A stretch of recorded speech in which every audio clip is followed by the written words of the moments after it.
So turn the key 2 times.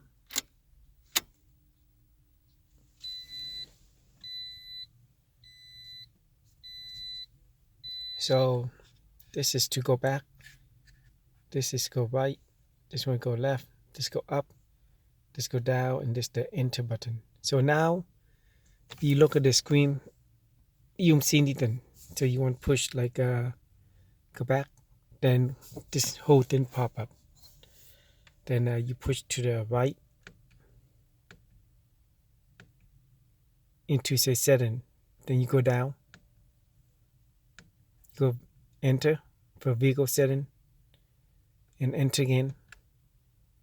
Reset date. Push yes. So you go up and enter, and that's it.